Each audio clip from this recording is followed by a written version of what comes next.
So many of you have been asking for this, so here is a story time about how I've been on my period for what is now 917 days. So this all starts 2.5 years ago. I have been on my period for 3 weeks now, which was a little bit abnormal for me, so I go and see the doctor. The doctor says, give it another week, come back and we'll see how we get on.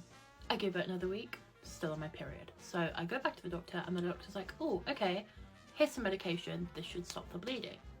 Spoiler alert, it doesn't. So after 2 more weeks, I go back to the doctor and I'm like, hey, I'm still bleeding.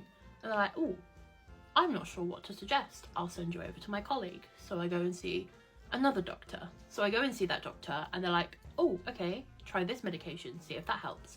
Spoiler alert, it didn't stop the bleeding. So I go back to that doctor and they're like, oh, okay, not normal. Let me refer you for some tests. So a month later, I then go to the hospital for some tests. I have some blood work done and I have a transvaginal ultrasound where they put a little probe up into you to like look at your uterus and your ovaries. And the technician is like, oh, you have a few cysts on your ovaries. That could be causing the problem. I'm like, oh, okay, cool.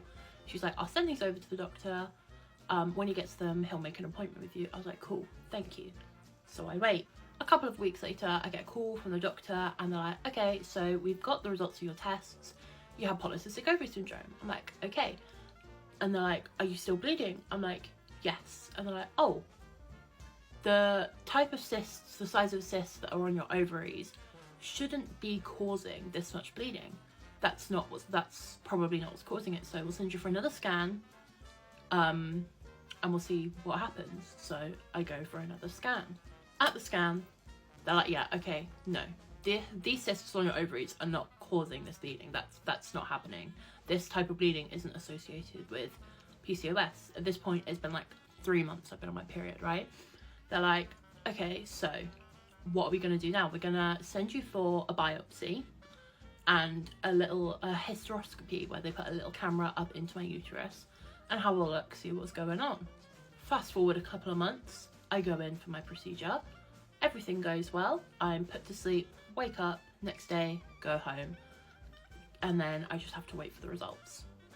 After a couple of weeks, the results come back. The doctor calls me and they're like, there is no reason you should be bleeding like this. I'm like, okay, great. And he's like, are you still on your period? I'm like, yes. At this point, it's been like 8 months, right? And I'm like, he's like, I genuinely don't know what to do. I'm going to refer you to a specialist. I was like, okay, cool. Thanks so much. And then a couple of weeks go by, I go and see the specialist. The specialist is like, oh, okay, so there's nothing on your scans. There's nothing in your blood test right now. So what we're going to do is we're going to put you on this medication. Spoiler alert, medication didn't work. And they're like, oh, okay. So they then put in an IUD and they're like, give it a couple of months, see how the IUD goes. That should stop your bleeding. Spoiler alert, it didn't stop my bleeding. So I go back to the specialist for a checkup and they're like, oh, has the bleeding stopped? It should have stopped by now. And I'm like, no. At this point, it's been over a year. No one knows why I'm bleeding. The specialist at this point doesn't know what to do. So I'm sent for some more scans, another ultrasound, an MRI. They're like, okay, let's have a look. Let's get a full scope of your uterus, of your ovaries, of your cervix, and let's see if we can find out what's going on. There is nothing on my scans that shows that this level of bleeding should be happening. I have some cysts on my ovaries, we know this. They are not causing this bleeding. No one knows what's going on. So they're like, oh, we'll try this medication. Doesn't work. We'll try this medication. Doesn't work. Months and months and months and months and months go by and no one knows why I am still on my period. Fast forward to now, day 917, 2.5 years of being on my period and no one can tell me what's wrong.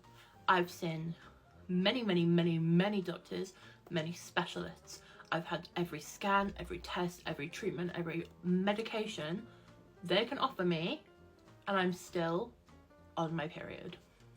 917 days, 2.5 years of straight on period. No one can tell me why. No one knows what's going on. I honestly feel like I'm dying. My iron levels rock bottom. The cramps awful. The pains, awful. I'm aching. All of my muscles hurt. My bones hurt.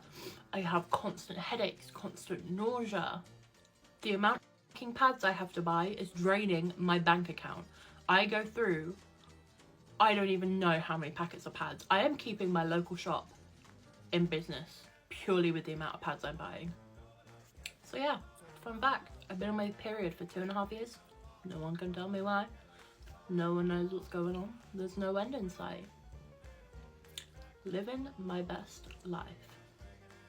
Oh no, I'm so sorry you're going through this unimaginable ordeal. Being on your period for over 2 years is incredibly tough and must feel overwhelming every single day. It's frustrating when doctors can't find the answers you desperately need, and I can only imagine how exhausting the constant visits and treatments must be. Your strength in continuing to seek help despite the lack of answers is truly inspiring. Please remember that you deserve compassionate care and support during this difficult time. Don't hesitate to reach out to specialists or support groups who might offer new perspectives or solutions. Your health and well-being are so important, and you're not alone in this fight. Keep advocating for yourself and pushing for the answers you need. Here's to hoping you find relief and clarity soon. Stay strong and know that brighter days are ahead.